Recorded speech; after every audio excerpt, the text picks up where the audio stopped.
Xin kính chào quý vị. Xuất khẩu tôm Việt Nam trong 4 tháng đầu năm 2026 tiếp tục giữ được đà tăng trưởng dương với kim ngạch đạt khoảng 1,5 tỷ đô la, tăng 15% so với cùng kỳ năm ngoái. Tuy nhiên, đằng sau kết quả này là xu hướng trái chiều giữa các thị trường trong bối cảnh ngành tôm toàn cầu vẫn chịu tác động từ lạm phát, tồn kho cao, cạnh tranh giá và rủi ro thương mại gia tăng.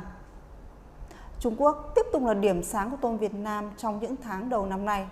Xuất khẩu tôm sang thị trường này đạt khoảng 556 triệu đô la, tăng 55% và chiếm gần 38% tổng kim ngạch xuất khẩu tôm của cả nước.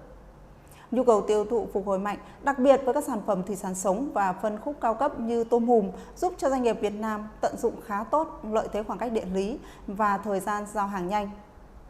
Trung Quốc ngày càng đẩy mạnh việc siết chặt truy xuất nguồn gốc, kiểm soát an toàn sinh học và minh bạch chuỗi cung ứng đối với hàng hóa nhập khẩu vào thị trường này. Trái với Trung Quốc, xuất khẩu tôm sang Mỹ vẫn gặp nhiều thách thức khi giảm 21% trong 4 tháng đầu năm nay, còn khoảng 152 triệu đô la. Lạm phát kéo dài khiến cho người tiêu dùng Mỹ tiếp tục thắt chặt chi tiêu, đặc biệt với các mặt hàng thủy sản có giá trị cao. Trong khi đó, giá tôm tại Mỹ tăng nhưng sản lượng tiêu thụ giảm, phản ánh tâm lý mua sắm thận trọng của người dân. Bên cạnh đó, lượng tồn kho tại Mỹ vẫn ở mức cao, tạo áp lực giảm giá lên các nhà cung cấp châu Á. Ngoài yếu tố thị trường, doanh nghiệp còn chịu áp lực lớn từ các biện pháp phòng vệ thương mại của Mỹ.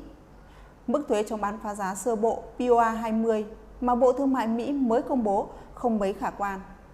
Tuy nhiên, đây mới chỉ là kết quả sơ bộ, đồng thời là cơ hội để các bên liên quan cung cấp thêm thông tin chứng minh không bán phá giá. Cộng đồng doanh nghiệp vẫn kỳ vọng mức thuế cuối cùng POA 20 dự kiến công bố vào khoảng tháng 11 năm nay sẽ được điều chỉnh theo hướng hợp lý và tích cực hơn, phản ánh đúng thực tế sản xuất và năng lực cạnh tranh của ngành tôm Việt Nam. Xuất khẩu tôm sang EU và Nhật Bản giữ vai trò ổn định với xuất khẩu sang Nhật gần như đi ngang, xuất khẩu sang EU tăng nhẹ 8%. Dù xuất khẩu phục hồi, ngành tôm Việt Nam vẫn phải đối mặt với sức ép cạnh tranh rất lớn từ Ecuador, Ấn Độ và Indonesia.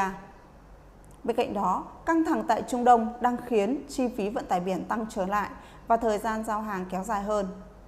Điều này không chỉ ảnh hưởng đến biên lợi nhuận của doanh nghiệp mà còn làm gia tăng rủi ro cho các đơn hàng xuất khẩu trong thời gian tới. Dự báo trong tháng 5 và các tháng tiếp theo, xuất khẩu tôm Việt Nam vẫn có cơ hội duy trì đà tăng trưởng nhờ nhu cầu khá tốt từ Trung Quốc và sự ổn định của các thị trường như Nhật Bản, Anh hay khối CPTPP. Tuy nhiên, thị trường Mỹ nhiều khả năng vẫn chưa thể phục hồi nhanh do tồn kho cao, sức mua yếu và rủi ro thương mại kéo dài. Trong bối cảnh cạnh tranh toàn cầu ngày càng gay gắt, ngành tôm Việt Nam sẽ phải tập trung nhiều hơn vào chế biến sâu, tối ưu chi phí, nâng cao khả năng truy xuất nguồn gốc để giữ lợi thế cạnh tranh trong thời gian tới. Xin cảm ơn quý vị đã chú ý lắng nghe.